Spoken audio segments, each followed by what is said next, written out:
السلام علیکم. سلیم بخاری شو سے میں ہوں زینب جتوئی. میرے ساتھ موجود ہے سلیم بخاری صاحب. السلام علیکم, کیسے ہیں؟ وعلیکم السلام, میں ٹھیک ہوں, آپ بتائیے آپ کیسے ہیں؟ میں ٹھیک ٹھاک. آج پروگرام میں ہم بات کریں گے حزب اللہ نے لبنان میں جنگ بندی کے لیے غزہ جنگ بندی کی شرط جو ہے وہ ختم کر دی ہے, جبکہ پالیسی میں تبدیلی کے حوالے سے ابھی حزب اللہ کی جانب سے کوئی پبلکلی اس پر بیان نہیں دیا گیا, لیکن حماس کی جانب سے یہ کہا گیا ہے کہ انہیں اس پر اعتماد ہے کہ حزب اللہ ان کے ساتھ کھڑا ہے. اب دیکھنا یہ ہے کہ پالیسی میں جو تبدیلی کی باتیں اور خبریں سامنے آ رہی ہیں کس حد تک سچ ہیں, اس پر آج بخاری صاحب کا ہم تجزیہ لیں گے. اور ساتھ ہی ساتھ ہم بات کریں گے وزیر داخلہ محسن نقوی نے آج بریفنگ دی ہے. انہوں نے پی ٹی ایم پر پابندی سے متعلق کچھ اہم باتیں کی ہیں. انہوں نے کہا ہے کہ جو اسٹیٹ کا دشمن ہے وہ پورے ملک اور پوری قوم کا دشمن ہے. اس پر بھی آج ہم بخاری صاحب کا تجزیہ لیں گے کہ پی ٹی ایم پر پابندی کی کیا وجہ جو ہے آج وزیر داخلہ محسن نقوی نے بتائی ہے. اور ساتھ ہی ساتھ ہم بات کریں گے افغان فورسز کی سرحدی جارحیت پر پاک فوج کا منہ توڑ جواب. اس پر بھی پروگرام میں بات کریں گے. اور ہم بات کریں گے وزیر اعلیٰ مریم نواز نے کہا ہے کہ پی ٹی آئی کو احتجاج کے لیے کے پی سے بندوں کو لانا پڑتا ہے. تو اس بارے میں بھی جانیں گے کہ جو افغانی احتجاج میں ہے اسلام آباد کے اور جن کو اریسٹ کر لیا گیا ہے ان کے بارے میں آج بخاری صاحب کا کیا سٹانس ہے. بخاری صاحب, آج سب سے پہلے تو حزب اللہ نے جو اپنی پالیسی میں تبدیلی کے حوالے سے کچھ خبریں سامنے آ رہی ہیں کہ پہلے ان کی پالیسی تھی کہ غزہ جنگ بندی ہوگی تو پھر ہی لبنان میں جنگ بندی کے حوالے سے بات کی جائے گی, لیکن ابھی جو خبریں سامنے آ رہی ہیں ان میں یہ بتایا جا رہا ہے کہ وہ اس چیز پر راضی ہو گئے ہیں کہ ٹھیک ہے لبنان میں جنگ بندی ہو جائے, لیکن غزہ جنگ بندی والی جو ایک شرط تھی وہ شاید اب ختم ہوتی نظر آ رہی ہے. دیکھیے ابھی اس کی تصدیق نہیں ہوئی ہے, یعنی نہ ہی تو حزب اللہ کی اعلیٰ کمان انہوں نے تصدیق کی ہے, نہ ایران کی طرف سے اس کی تصدیق آئی ہے. ابھی تو یہ ہوا میں ہے کہ کیا ایسی کوئی تبدیلی آئی ہے غزہ کے حوالے سے حزب اللہ کے رویے میں یا نہیں آئی ہے. میرے خیال سے ہمیں تھوڑا سا انتظار کرنا پڑے گا بیفور دس از کنفرمڈ. ایک بات ٹھیک, اور اگر کوئی اس قسم کی تبدیلی آئی ہے تو اس کی کوئی نہ کوئی ریزنیبل جواز اس کا کوئی نہ کوئی ضرور ہوگا.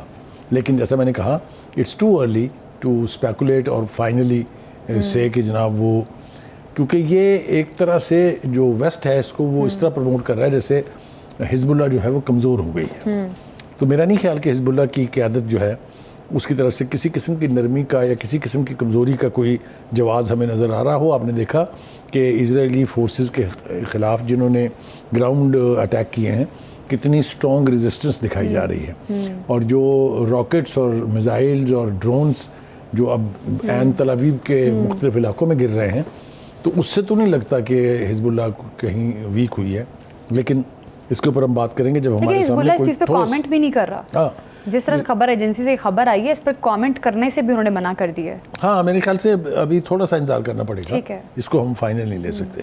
لیکن جو 2-3-4 باتیں اور اس حوالے سے بہت امپورٹنٹ ہیں. پہلی بات تو یہ ہے کہ برطانیہ نے اپنے عوام کی خواہشات کے برعکس, آپ نے اور میں نے دیکھا اور ہم نے اپنے پروگراموں میں وہ فوٹیج بھی دکھائی کہ کس بڑی تعداد میں, لاکھوں کی تعداد میں لوگ برطانیہ کے ہر شہر کے سڑکوں پر نکلے in support of the Palestinians and against the war imposed by Netanyahu.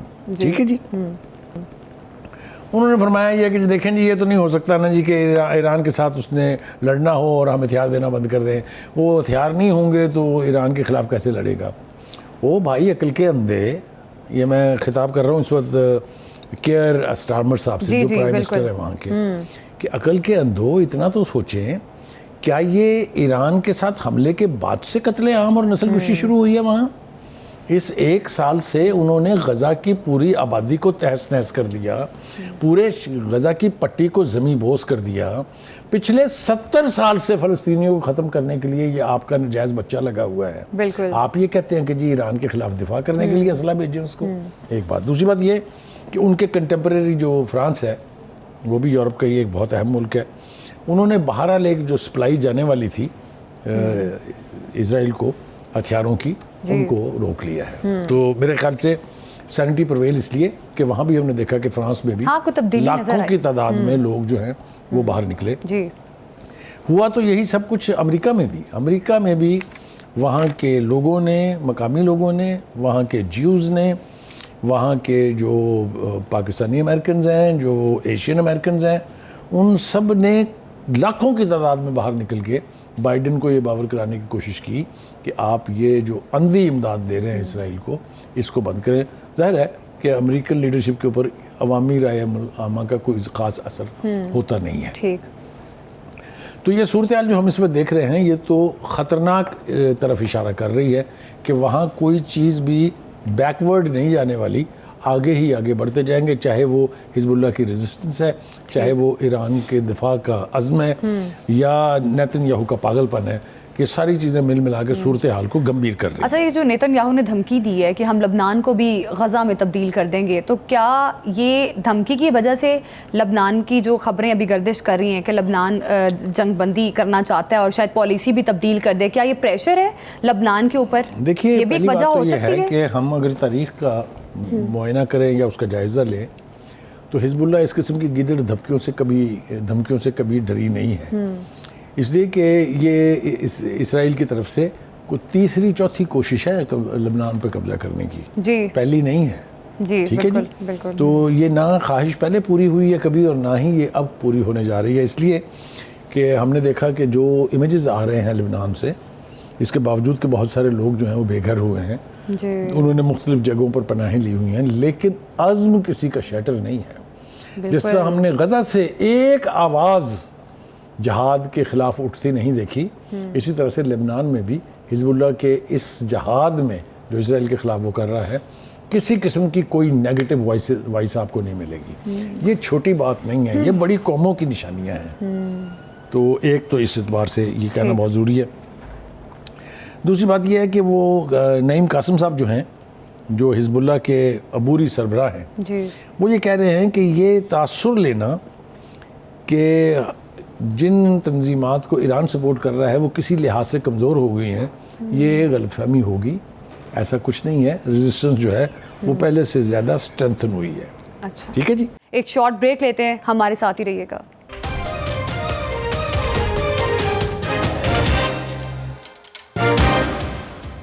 Welcome back. دوسری طرف ہم دیکھ رہے ہیں کہ جناب حماس کے سینئر رہنما سمی ابو زہری نے حزب اللہ پر اپنے پورے اعتماد کا اظہار کرتے ہوئے برطانوی خبر ایجنسی کی سے بات چیت کرتے ہوئے کہا ہے کہ ہمیں حزب اللہ کی کہ غزہ جنگ بندی سے متعلق موقف پر پورا اعتماد ہے. یعنی وہ کہتے ہیں ہمیں کوئی ایسا جواز نظر نہیں آیا جس سے ہمیں یہ لگے کہ حزب اللہ کوئی ویک ہوئی ہے. ایک طرف ہم یہ دیکھ رہے ہیں. دوسری طرف ہم دیکھ رہے ہیں کہ نیتن یاہو صاحب جو ہیں وہ اپنی روایتی دھمکیوں سے باز نہیں آ رہے ہیں.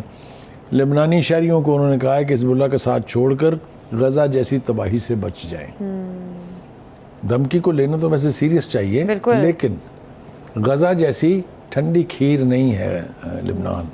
لبنان میں پہلے بھی وہ کہتے ہیں نا کہ آزما چکے ہیں یہ بازو آپ, کہ وہاں پر اس طریقے سے غزہ کی طرح سے اس کو زمین بوس کرنا جو ہے وہ اتنا آسان نہیں ہوگا. دوسری طرف ہم دیکھ رہے ہیں جناب کہ جو بمباری کا سلسلہ ہے وہ اسرائیل کے مختلف علاقوں میں حزب اللہ کی طرف سے جاری ہے. شہر حیفا ہے یا اس کے ارد گرد کے جو علاقے ہیں, کل بھی ہم نے رپورٹ کیا تھا کہ جو اسرائیل کا انٹیلیجنس ہیڈ کوارٹر ہے اس کے اوپر تک تو راکٹ اور میزائل پہنچ گئے ہیں. تو یہ کہنا کہ کسی طریقے سے ریزسٹنس کم ہوئی ہے, میرا نہیں خیال کہ ایسا ہوا ہے. ہاں, جو نہیں ہو رہا ہے, جس کا ماتم ہم اکثر کرتے رہے ہیں اور ابھی بھی کرنا چاہیے, وہ یہ ہے کہ مسلم ممالک نے ابھی تک بھی یہ فیصلہ نہیں کیا ہے کہ کیا ان کو فلسطینیوں کا, چاہے وہ لبنان ہے چاہے وہ غزہ ہے, اس میں ساتھ دینا ہے آل دیئر ریسورسز ایٹ کمانڈ یا نہیں. ہم نے یہاں پر رونا مسلم فوج کا بھی رویا تھا جو بنائی گئی تھی مسلم ممالک کے دفاع کے لیے, لیکن سمجھ میں نہیں آ رہی کہ وہ کہاں ہے. بہت بڑی فورس ہے, بہت بڑے وسائل ہیں اس کے پاس, بہت بڑے اسلحہ اور یعنی وار مشینری ہے اس کے پاس, لیکن وہ آپ کو کہیں نظر نہیں آئے گی. یہ تو ٹھیک ہے, اسلامی ممالک تو اس چیز پر اس طرح سے بات نہیں کر رہے ہیں یا اس طرح سپورٹ نہیں کر رہے جس طرح سے سپورٹ کرنی چاہیے تھی, اور جو واقعی اس ٹائم بالکل سپورٹ نہیں کر رہے. ہاں, بالکل بھی سپورٹ نہیں کر رہے, اس طرح سے نہیں, بلکہ انہوں نے کسی طرح سے بھی سپورٹ نہیں کیا. Lip service doesn't mean when war is on, تو زبانی کلامی بات چیت سے کچھ نہیں ہوتا. بالکل. اب جس طرح سے امریکہ ہو گیا یا برطانیہ ہو گیا, یہ جس طرح سے سپورٹ کر رہے ہیں امریکہ کو, ہم اسلحہ بھی دیں گے اور ہر طرح کی سپورٹ دے رہے ہیں کہ اگر کل کو اسرائیل کہیں جنگ کرتا ہے تو ہم اس کے ساتھ کھڑے ہیں, ہیں, لبنان میں بھی جو حملے کیے جا رہے ہیں, تو وہ تو پورا سپورٹ کر رہے ہیں ان کو. تو بخاری صاحب آؤٹ رائٹلی اگینسٹ جینوسائڈ. بالکل بالکل. اور جس طرح سے اب ڈونلڈ ٹرمپ نے کہا کہ اگر میں صدر ہوتا تو اسرائیل پر کوئی اٹیک ہی نہ کر سکتا. میرے خیال سے دونوں کے ہی بیانات جو ہیں, چاہے ٹرمپ کا ہے چاہے وہ کملا ہیرس کا ہے, پاگل پن ہے. وہ ایک روایتی پاگل پن ہے. امریکہ نے اپنے اس ناجائز بچے کی support by hook and by crook کرنی ہے, لیکن بخاری صاحب اپنی اسٹیٹ پالیسی دکھا رہے ہیں نا کہ دیکھیں ہم کس طرح سے اسرائیل کو سپورٹ کر رہے ہیں, کہ اگر ہم صدر ہوتے ہیں یا کسی ایسی بڑی پوزیشن پر ہوتے تو اسرائیل پہ تو کوئی اٹیک کر ہی نہیں سکتا, صرف اسرائیل اٹیک کر سکتا ہے, اسلامی ممالک کو ٹارگٹ کر سکتا ہے. وہ بھی بیک اینڈ فورتھ جا رہے ہیں. کملا ہیرس نے کہا کہ جی چین ہمارا دشمن نمبر 1 نہیں ہے, اب یہ چینج ہے. جی بالکل. اب ہمارا دشمن نمبر 1 جو ہے وہ ایران ہے. جی تو یہ جو ایک ریڈیکل شفٹ آئی ہے ان کی پالیسی میں, ایران سے ڈرتے بہت ہیں. یہ میں آپ کو بالکل وثوق سے بتا رہا ہوں, کیونکہ انہوں نے 10 سال تک صدام کو مکمل وار مشینری کے ساتھ, ریسورسز کے ساتھ, فنڈنگ کے ساتھ ایران سے لڑا کے دیکھ لیا ہے. ایرانی قوم جو ہے وہ اتنی جلدی پیچھے ہٹنے والی نہیں ہے. تو یہ جو ایران کے حوالے سے اس وقت بیانات آ رہے ہیں لیڈرشپ کے, کملا ہیرس تو اگلے دفعہ صدر بننے کے خواب بھی دیکھ رہی ہیں, یہ سب اپنی جگہ, یہ تو ایک روایتی ایٹیچیوڈ ہے ان کا جو ہم صدا سے دیکھتے آ رہے ہیں. اس میں کوئی تبدیلی نہیں آئی ہے. یہ پاگل پن کے بیانات جاری رہیں گے. اصل دیکھنا یہ ہے کہ میدان جنگ میں کیا ہوگا. ایران ثابت کر چکا ہے کہ اسرائیل از ورنریبل. میرے میزائل, میرے ڈرونز, میرے راکٹس وہاں تک جا سکتے ہیں, اور وہ گئے. تو ساتھ ہی ساتھ آپ کو یاد ہوگا علی خامنہ ای نے جمعے کے روز جو خطبہ دیا تھا, اس میں انہوں نے کہا تھا کہ اگر اسرائیل غلطی کرتا ہے ہم پر اٹیک کرنے کی دوبارہ, تو ہمارا جواب پہلے سے بھی زیادہ سخت ہوگا. اس میں ایک چھپا ہوا اشارہ یہ ہے, جو میں چونکہ تھوڑا سا ایرانین جو سیکورٹی کنسرنز ہیں اس کے حوالے سے تھوڑی سوجھ بوجھ ہے مجھے, تو ابھی تو انہوں نے اپنی کیپیسٹی جو ہے اس کا 5 سے 10% بھی استعمال نہیں کیا. ان کے پاس جو میزائل ٹیکنالوجی ہے, جو انہوں نے میزائل ڈیولپ کیے ہوئے ہیں, اسرائیل کو اس کا یا تو اندازہ نہیں ہے یا وہ آنکھیں بند کیے ہوئے. مجھے اس کا اندازہ احمدی نژاد کی تقریر سے ہوا تھا, جو پرائم منسٹر تھے ایران کے, جنہوں نے کہا تھا کہ America can kill us, America can get us, but before he succeeds in getting us, Israel will be removed, will be erased. بالکل بخاری صاحب, اس کا مطلب تو یہی ہے نا کہ ایران کی طاقت کا اندازہ امریکہ کو بھی ہے, اسرائیل کو بھی ہے, جس کی وجہ سے امریکہ نے اسرائیل کو سمجھانے کی کوشش بھی کی ہے کہ جو ہمارے پاس ٹارگیٹڈ پوائنٹ ہیں ایران کے, اگر تم لوگوں نے حملہ کرنا ہے تو ABC جو بھی ٹارگیٹڈ پوائنٹس ہیں, اگر آپ لوگ اس پہ حملہ کرتے ہو تو مراد بھی دی جائیں گے. تو اس کا مطلب ہے کہ ایران کی طاقت کا اندازہ اسرائیل امریکہ دونوں کو ہے. لیکن دیکھنا یہ ہے کہ آنے والے وقت میں اسرائیل آگے کیا حکمت عملی اپناتا ہے. ابھی ایک شارٹ بریک لیتے ہیں, ہمارے ساتھ ہی رہیے گا.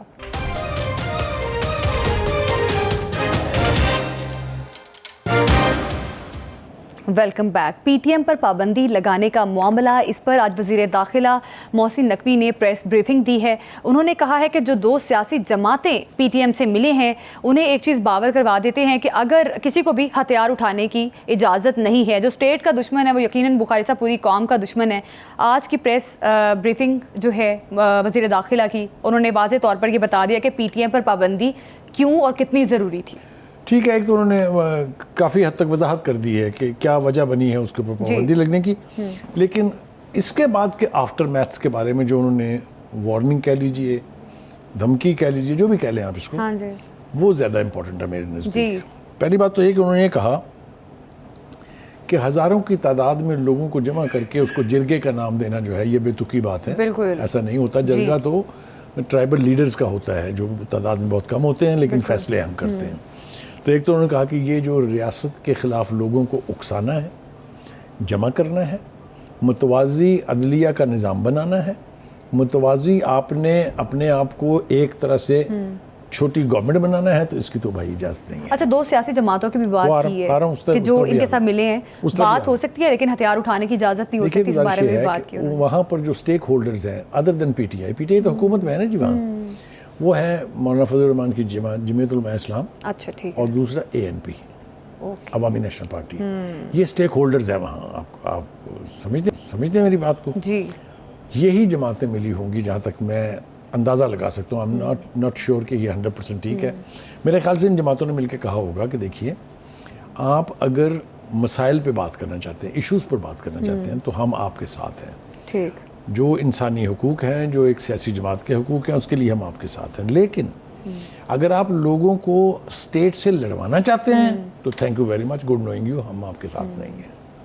میرے خیال سے اٹس اے نیشنل سٹانس, بالکل ٹھیک ہے. لیکن آپ کیا کر رہے ہیں, آپ اس جرگے کے تحت ایک تو حکومت کے اوپر حرزہ سرائی کر رہے ہیں, ایک آپ نسلی امتیاز کے ذریعے قوم میں تفرقہ پیدا کرنے کی کوشش کر رہے ہیں, اور تیسرا جو ہے وہ آپ اداروں کے خلاف محاذ رائی کے لیے لوگوں کو اکسا رہے ہیں. وہ کہتے ہیں یہ تو کسی صورت قابل برداشت ہے ہی نہیں, ٹھیک ہے. لیکن جو اس کے ساتھ انہوں نے سب سے زیادہ امپورٹنٹ بات کی وہ یہ ہے کہ بھائی وہ جو نرم اسٹیٹ کا ایک کانسیپٹ ہے نا, وہ اب فارغ ہے, وہ ختم ہے. وہ جو ایک نرمی برتنے کا رویہ تھا فیڈرل گورنمنٹ کا, وہ اب ختم ہے, وہ نہیں ہوگا. Any body who challenges the writ of the state will be handled with iron hand. اور بیرونی قوتوں کو بھی انہوں نے خبردار کیا. یہ انہوں نے, دیکھیے وہ میں وہیں آ رہا تھا, اصل میں جو سب سے زیادہ وجہ بنی ہے پی ٹی ایم کے بین ہونے کی وہ ہے ان کی فورن فنڈنگ جی, اور پڑوسی ممالک سے ان کو سپورٹ ان ٹرم آف اسلحہ supply, in term of training and every thing. میں نے کھل کے بات کرنی چاہیے نا. افغانستان اور بھارت, یہ دو ملک ہیں جو اس وقت پاکستان دشمنی میں کچھ بھی کرنے اور کسی بھی حد تک جانے کے لیے تیار ہیں. اگر ان کو وہاں سے سپورٹ اور فنڈنگ ہونے کے ثبوت موجود ہیں حکومت کے پاس, تو پھر تو بین کرنے کا جواز میرے خیال سے لیگل ہے ان کے پاس. اس سٹانس جسٹیفائیڈ ہو جاتا ہے کہ پابندی لگا دی, ہمارے پاس ایویڈنس موجود ہے کہ اسٹیٹ کبھی بھی کسی بھی, چاہے وہ جماعت ہے, چاہے وہ فرقہ ہے, چاہے وہ کچھ بھی ہے, اس کو ریڈ لائن کراس کرنے نہیں دے گی. بالکل ٹھیک ہے جی. اور دوسری بات یہ ہے کہ محسن نقوی نے یہ بھی کہا کہ ہم ہوا میں بات نہیں کر رہے ہیں. انہوں نے میڈیا سے مخاطب ہو کے کہا کہ بہت جلد ہم آپ کو وہ سارے ثبوت جو ہیں وہ مہیا کر دیں گے, جس سے ثابت ہو جائے گا کہ ان کی فنڈنگ بھی باہر سے ہو رہی ہے اور ان کو بہت سارے طریقوں سے سپورٹ کیا جا رہا ہے باہر سے. ایک بات.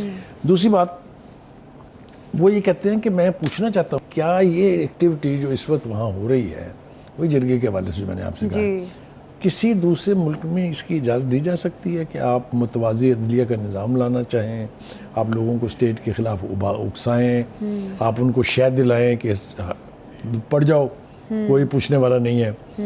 تو ہم نے سائیڈ میں ہمارے بالکل بغل میں بھارت بیٹھا ہوا, ہم نے دیکھا کیا حال کرتے ہیں وہ. کشمیر بھول گئے ہم لوگ وہاں جو کچھ اس وقت ہو رہا ہے, منی پور میں جو کچھ ہو رہا ہے بھول گئے ہم وہاں. مطلب کہنے کا یہ ہے کہ اتنی کھلی چھوٹ نہیں دی جا سکتی کہ آپ اسٹیٹ کے خلاف جو بھی کریں وہ اس کی اجازت ہوگی. ایک اور بات جو انہوں نے بہت اہم کی ہے وہ یہ, ان کا یہ اس کے اوپر تو لگ گئی نا پابندی, لیکن اب کوئی بھی, چاہے وہ سیاسی جماعت ہے, چاہے وہ کوئی گروپ ہے, چاہے وہ کوئی جو بھی ریڈ لائن کراس کرے گا, جو بھی ان کی حمایت کرے گا, اس کے خلاف بھی اسی قسم کے اقدامات ہوں گے جو ان کے خلاف ہیں. انہوں نے لسٹ کیا ان کا, ان کے اوپر ٹریول بین لگیں گے, ان کے پاسپورٹ کینسل ہوں گے, ان کے شناختی کارڈ سٹال ہوں گے, اور جو بھی یعنی اقدام کرنا پڑے گا ان کو روکنے کے لیے, اس سے اب گریز نہیں کیا جائے گا. میرے خیال سے یہ زیادہ اہم بات ہے کہ چلیے جناب وہ تو ہو گیا, اس کو تو ہضم کریں نا, وہ تو ہونا ہی تھا. لیکن اب جو بھی ان کی سپورٹ میں جائے گا, he will be subject to similar punishment. میرے خیال سے اس کے بغیر میں ریاست جو ہے وہ اپنا وجود جو ہے وہ قائم نہیں رکھ سکتی. ایک بات. دوسری طرف یہ ہے کہ ملک کے اندر جو دہشت گردی ہو رہی ہے, بالکل بہت سارے واقعات پہلے ہو چکے ہیں. آج بھی ایک واقعہ جو ہوا ہے وہ یہ کہ زوب میں ایف سی کی چوکی کے اوپر دہشت گردوں نے خود کش حملہ کیا ہے, جس میں خود کش نے تو خیر جان سے جانا ہی جانا تھا, 2 دہشت گردوں کو ہلاک کیا ہے سیکورٹی فورسز نے, اور ہمارے ایک حوالدار ہیں غالباً, وہ انہوں نے جام شہادت نوش کیے ہیں. تو ایک بات تو یہ طے ہے کہ ملک کے اندر نہ تخریب کاری کی اجازت دی جا سکتی ہے, نہ دہشت گردی کی اجازت دی جا سکتی ہے. یہ نرم زبان نہیں سمجھتے ہیں, یہ لوگ آپ کی باتیں نہیں سنیں گے, ان کے خلاف آپ کو سیریس اقدام کرنا ہوں گے. میں آپ کو ماضی کی مثال دے دیتا ہوں. سوات آپریشن آپ کو یاد ہوگا, جس کو راہ نجات کا نام دیا گیا تھا. اس کے بعد ایک بڑا آپریشن ہوا جو ضرب عضب تھا. پھر اس کے بعد اس سے بڑا آپریشن ہوا جو رد الفساد تھا. اس میں یقینی طور پہ پاکستان کے لوگوں بھی شہید ہوئے, پاکستان کے فوجیوں نے اپنی جانوں کے نذرانے دیے, لیکن فتنے سے پاک ہو گیا تھا ملک. یہ بالکل ریکارڈ کی بات ہے. ایک دفعہ انہوں نے رعایت کی تھی سوات کے اندر آپریشن کرنے کے بعد، انہوں نے پھر وہاں سے فوج نکل آئی تھی، اس کے بعد دوبارہ وہ قابض ہو گئے تھے. اس لیے اب فوج کی اسٹریٹجی یہ ہے کہ آپریشن کریں، پھر اس کو ہولڈ کریں اور پھر ٹرانسفر کریں. جی یہ جو پشتین صاحب جو ہیں یا یہ جو پی ٹی این ہے، اس کا مطالبہ یہ ہے کہ آپ یہاں آئے تھے، آپ نے صفائی کر دی، اب آپ اپنے گھروں کو جائیں، اٹھائیں یہاں سے بیریئر اور اپنا ساز و سامان اور جائیں، ہم چلائیں گے. یہ نہیں ہوتا کہیں بھی، اور نہ یہ ہونا چاہیے. اس کا مطلب یہ ہے کہ وہ ان کو پھر وہی سلیپر سیلز بنیں گے ان کے، پھر اسی طرح سے کراس دا بارڈر لوگ آئیں گے، ان کو لوکل سہولت کاری حاصل ہوگی. تو یہ بڑا گھمبیر معاملہ ہے. جس طرح سے سیکیورٹی فورسز ہائی الرٹ ہیں، ایسا ممکن نہیں ہے اگر جس طرح سے کامیاب آپریشنز بھی کیے جا رہے ہیں، جس طرح سے آج ٹارگٹ کیا ہے انہوں نے افغان فورسز کی سرحدی جارحیت کو بھی آج پاک فوج نے منہ توڑ جواب دی ہے. پھر یوب میں ایف سی چوکی پر حملہ کرنے کی کوشش کی گئی، اس میں بھی دہشت گردوں کو ہلاک کر دیا. تو ایک طرح سے پاک فوج نے یہ بتا دی ہے ان کو کہ اتنا آسان نہیں ہے کہ آپ لوگ ہمیں اپنی اجارہ داری کر لیں اور کسی کو بھی ٹارگٹ کریں. دیکھیے یہ جو معاملہ ہے نا، یہ جتنا ہم نے سادگی سے بیان کیا ہے، یہ اتنا سادہ نہیں ہے. اچھا دیکھیے، ایک پرانا قصیہ ہے جس کو ہم ڈیورنڈ لائن کہتے تھے، جس کو for all practical reason that's an international border. ہم نے اس انٹرنیشنل بارڈر کو باڑ لگانی شروع کی کیونکہ انکرجنز اتنی ہوتی تھی دوسری طرف سے، لوگ آسانی سے وہاں سے آتے تھے، یہ دروں بروں سے نکلتے تھے اور حملہ کر کے واپس چلے جاتے تھے. ایک طویل عرصے تک یہ ہوتا رہا. یہ ایک بڑی کیلکولیٹڈ اسٹریٹجی کے تحت طے ہوا تھا کہ اس کو باڑ لگائی جائے گی. یہ باڑ ہم نے لگا دی. آلموسٹ یہ بہت بڑا بارڈر ہے، کوئی 1400-1500 کلومیٹر کا، اس میں سے 900 سے زیادہ کلومیٹر کے اوپر یہ باڑ لگ چکی ہے. اب وہی قوتیں جو پاکستان میں بدامنی پھیلانا چاہتی ہیں، جو پاکستان کی دشمن ہیں، وہ اس باڑ کو کہیں کہیں سے اکھاڑتی ہیں. جی لہٰذا یہ جو واقعہ ہوا ہے نوشکی والا، یہ ہے کہ جو اس باڑ کی مرمت کر رہی تھی پاکستان کی مسلح افواج، جب دوسری طرف سے فائرنگ شروع ہو گئی. ایک بات طے ہے، ٹیک اٹ اور لیو اٹ. اس بارڈر کو رسپیکٹ کرانے کا فیصلہ کر لیا ہے پاکستان گورنمنٹ نے کہ افغانستان کو اس کو رسپیکٹ کرنا پڑے گا. ہم اس کو انٹرنیشنل بارڈر تسلیم کروا کے چھوڑیں گے، نتھنگ شارٹ آف اٹ. بالکل بہتر آپشن ہی ہے. ٹھیک ہے. دوسری بات یہ ہے کہ وہ جو نرم اسٹیٹ کی بات کی تھی نا محسن نقوی نے، اس کا ایک دوسرا اسپیکٹ یہ ہے، آپ ہیں کون لوگ؟ آپ یہاں آئے تھے اس لیے کہ آپ کے ملک میں کرائسس تھا. میں مہاجرین کی بات کر رہا ہوں. جی جی پہلے سے ہم 40 لاکھ کا بوجھ اٹھائے ہوئے تھے، پھر یہ جو تازہ گڑبڑ ہو اس میں مزید آ گئے. جی بھائی اب آپ اپنے گھر کو جائیں نا، خدا کے واسطے جان چھوڑے ہماری بھائی. اب آپ کی مرضی کی حکومت وہاں آ گئی ہے، تشریف لے جائیں یہاں سے. یہ لوگ کاروبار پر یہاں چھائے ہوئے ہیں، ٹرانسپورٹ کا کاروبار کے اوپر یہ چھائے ہوئے ہیں، ٹیکسٹائل کے امپورٹ ایکسپورٹ سمگلنگ اس قدر ہو رہی ہے کہ جس کی کوئی حد نہیں ہے، چاہے وہ اسلحہ ہے، چاہے وہ ٹیکسٹائل گوڈز ہیں، چاہے وہ الیکٹرک گیجٹس ہیں. لیکن پھر بھی ہمیں دشمن سمجھتے ہیں، ہمارے اداروں کو ناپسند کرتے ہیں. دیکھیے نا، وہ خیر وہ انگریٹفلنس کی بات تو کسی آپ کاروبار بھی یہاں کرتے ہیں، اپنا روزگار بھی اب یہاں سے کما رہے ہیں. میں کہہ رہا ہوں کہ آپ تصور نہیں کر سکتے کہ کتنے افغانس پاکستان میں موجود اور یہاں سے روٹی روزی کما کے اپنے پچھلوں کو پال رہے ہیں. میں آپ کو بتا نہیں سکتا کہ کتنے ہزاروں کی تعداد میں لوگ افغانس پاکستانی پاسپورٹ لے کے دنیا بھر کے ملکوں میں جا کے بس گئے ہیں. آپ حیران ہوں گے کہ یہ کرکٹ ٹیم جو بعض اوقات ہندوستان کے ساتھ گلے مل کے ہماری طرف نفرت انگیز نظروں سے دیکھتے ہیں، یہ ان میں سے آدھے سے زیادہ کرکٹر جو ہیں افغان ٹیم کے، وہ پاکستان میں رہتے ہیں. انہوں نے یہیں پر کرکٹ سیکھی ہے، انہوں نے ساری ٹریننگ یہیں پر کی ہے. تو یہ ایک مثال ہے، کسی وقت پھر سناؤں گا آپ کو. لیکن اب اس کی اجازت محسن نقوی کا کہنا یہ ہے کہ وہ نرم رویہ اب ہم ترک کر رہے ہیں. بالکل، اس لیے کہ یہ نہیں ہو سکتا کہ آپ ہمارے وسائل کھائیں. بالکل، یہ چیز واضح طور پر بتا دی ہے کہ اگر آپ ہمارے وسائل بھی لیتے ہیں لیکن اس کے باوجود ہمارے اداروں کو نشانہ بھی بناتے ہیں تو بالکل یہ کسی صورت بھی ایکسیپٹیبل نہیں ہے. ایک شارٹ بریک لیتے ہیں، ہمارے ساتھ ہی رہیے گا.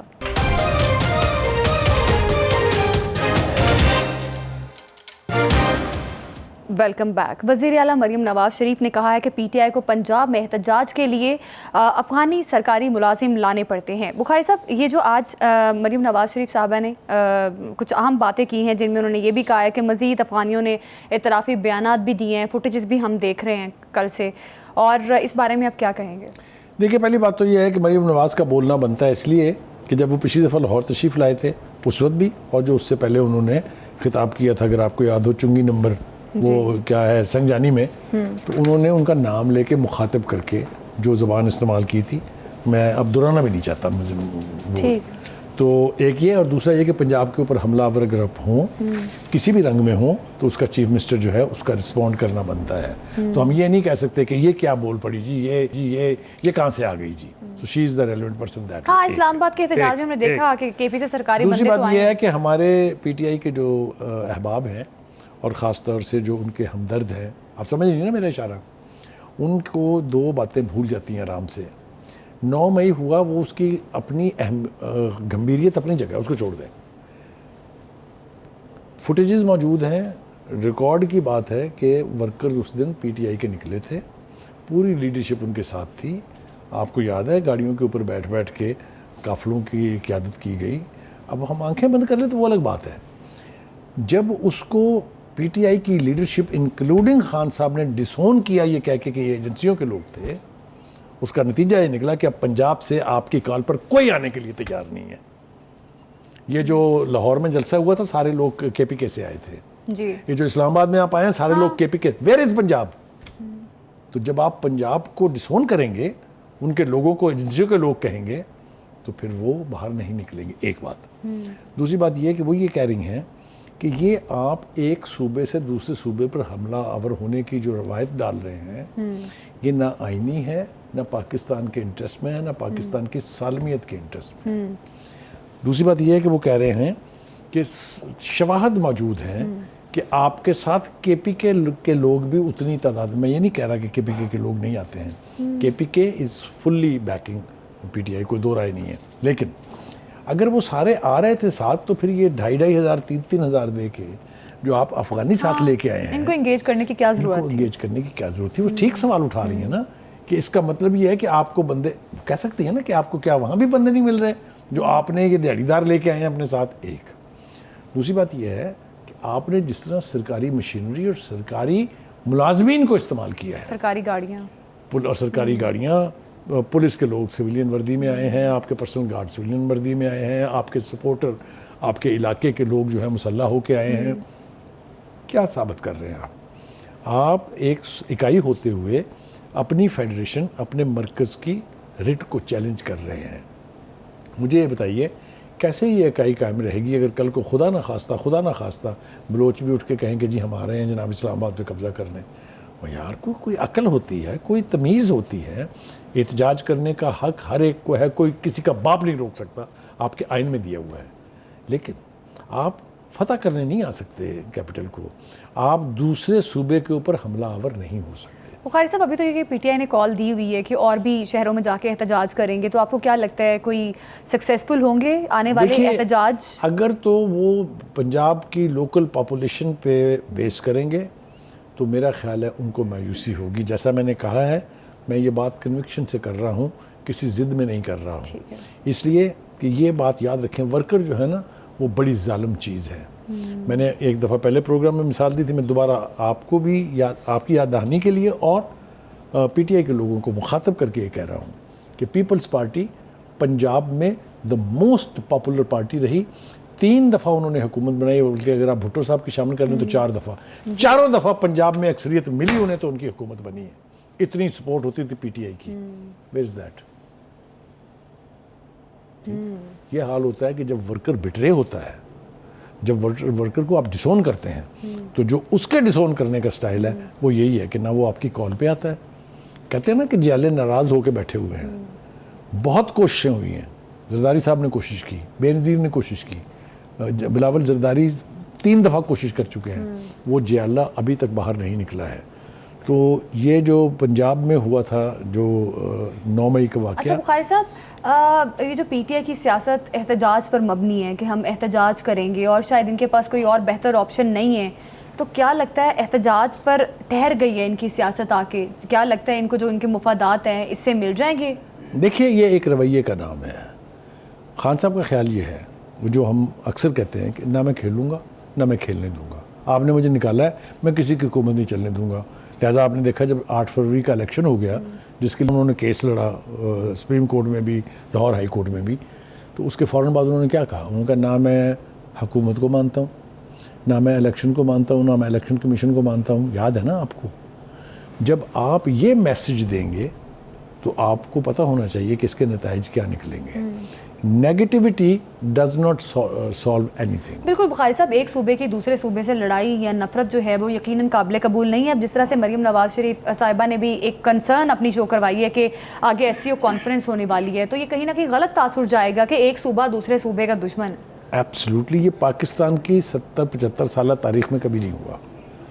بہت بڑی بڑی مخاصمتیں رہی ہیں پارٹیوں کے بیچ میں, پیپلز پارٹی نون لیگ, پیپلز پارٹی عوامی لیگ, لیکن یہ نہیں ہوا کہ آپ وہاں سے سرکاری مشینری لے کے, کرینیں لے کے, ایمبولینسز لے کے, واٹر ٹینکر لے کے اور چڑھ دوڑیں اور مسلح لوگ ساتھ لے کے آئیں کہ جی ہم اسلام آباد پہ قبضہ کریں گے. یہ کسی نے نہیں کہا. آپ تاریخ اٹھا کے دیکھ لیں نا, بڑی بڑی مخاصمتیں رہی ہیں لیکن ایسا کبھی نہیں ہوا. ملٹری ڈکٹیٹرشپس رہی ہیں, ان کے خلاف موومنٹ چلی ہیں, ARD موومنٹ اس کے خلاف چلی, جو PNA کی موومنٹ تھی وہ بھٹو صاحب کے خلاف چلی, اتنی بڑی بڑی movements, MRD movement military dictator کے خلاف چلی, لیکن یہ نہیں ہوا. بلوچستان کے لوگ پچھلے 75 سال سے کہہ رہے ہیں کہ وی آر ڈپرائیوڈ پیپل. بالکل ٹھیک ہے, کوئی کسی نے رخ کیا اسلام آباد کا؟ احتجاج کرنے آئی تھی نا مہک بلوچ لے کے, کرنے دیا گیا نا ان کو احتجاج, آرام سے انہوں نے کئی دن تک دھرنا دیا. لیکن یہ اگر آپ چڑھائی کریں گے, بالکل احتجاج کرنا درست ہے, لیکن اگر احتجاج جو ہے وہ ہماری ملک کی سالمیت کو کے آڑے آتا ہے تو یہ بالکل ایکسیپٹیبل نہیں ہے. اسی کے ساتھ پروگرام سے ہمیں دیجیے اجازت, کل پھر ملاقات ہوگی. اللہ حافظ.